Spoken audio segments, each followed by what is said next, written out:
call. We have Jess on the line from the CSRA. Hi, Jess. How are you this evening? I'm good, thank you.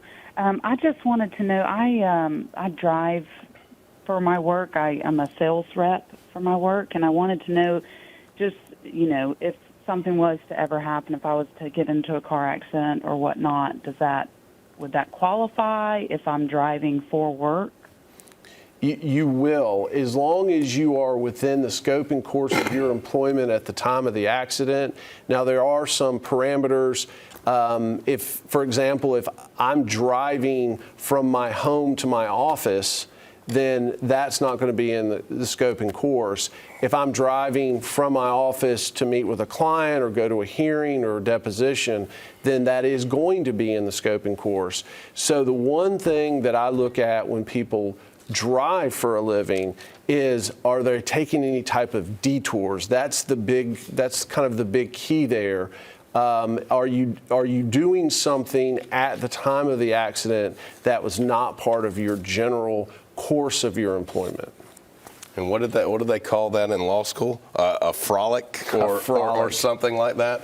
That was a real legal technical term that they taught us. Well, we use detour. Did you take a detour or a frolic? I thought the frolicking came afterwards. Well, if you think about how many people do drive for a living, especially out of town, I mean, if you're there and you're in a hotel because you have to be in a hotel for work and you have an injury at the hotel, that can also be a work-related injury. You wouldn't be there otherwise.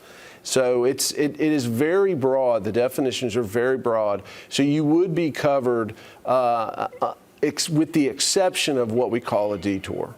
Well, and that's one of those cases. Anytime we have a car accident when someone is working, that's one of those cases where we're going to look at both sides. If they're not at fault in the car accident, then they're going to have a workers' compensation claim as well as a personal injury claim against the person who is actually at fault for the collision. And we would pursue both routes, or at least advise the client to pursue both of those routes.